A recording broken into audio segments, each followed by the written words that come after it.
আমরা রাতে, আমরা মেরে ফেলবো আমরা রাতে, আপনারা বাইরে মেরে ভাই। আমাদের সবচেয়ে মনের মানুষ সৈয়দ ব্যারিস্টার সাইদুল হক সুমন উপস্থিত, সভাপতি উপস্থিত, বিশেষ অতিথিবৃন্দ উপস্থিত, আগত বিভিন্ন এলাকা হইতে সুধীবৃন্দু, আসসালামু আলাইকুম।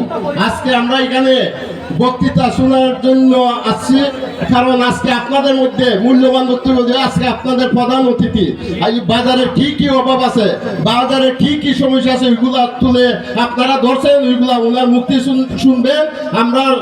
আমরা কিন্তু আজকে এখানে লম্বা বক্তৃতা দিব না, কারণ ওনার মুক্তি আপনারা শুনবেন।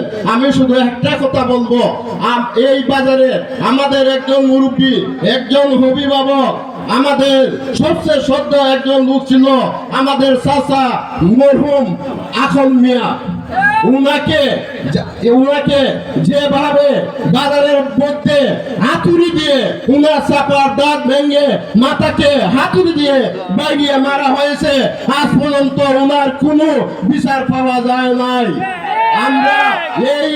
আজকে আমরা বিচারক পেয়েছি, ব্যারিস্টার একজন বিচারক, ব্যারিস্টার একজন সংসদ সদস্য, আজকে ব্যারিস্টার একজন সারা বাংলাদেশের আলোড়ন সৃষ্টিকারী।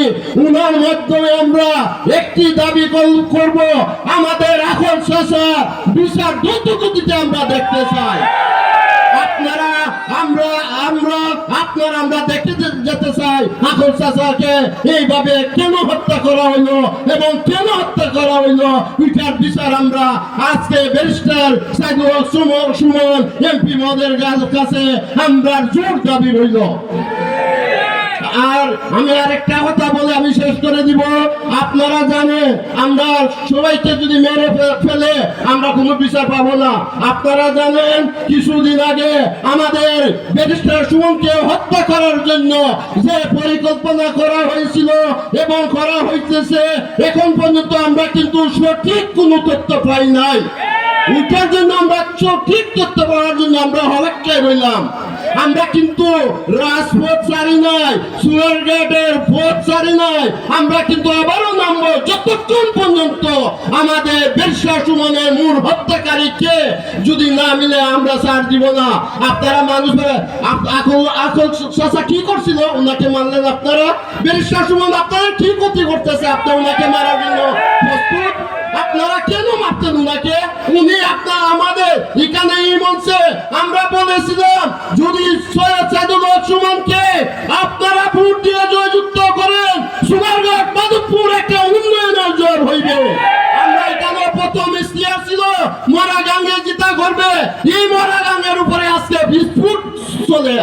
আর সোনারগাঁ ইনশাআল্লাহ এবং ভাবে উন্নয়ন হয়ে সারা বাংলাদেশের দেশের আন্দোলন সৃষ্টি করবে, ওইটা আপনারা বলতে পারবেন না। একমাত্র ব্যারিস্টার সৈয়দ সাইদুল হক সুমন বলতে পারবে কি যে উন্নয়ন করবে উনি। উনার জন্য কি আপনারা উনাকে হত্যা করতে চান? কেন হত্যা করতে চান? এই দাবি আপনারা যারা হত্যাকারী, আমরা তাদের কাছে দাবি জানাই। আপনারা আমাদেরকে বলেন সাইদুল হক এই অপরাধ করছে, আমরা মেরে ফেলবো আমরা রাতে, আপনারা বাইরে মেরে ভাই। পুরন লোককে মারলে সোনারঘাটের মানুষ বসে থাকবে না, আগুন জ্বলবে আগুন। এই বলে আমি আমার বক্তব্য শেষ করছি। আসসালামু আলাইকুম।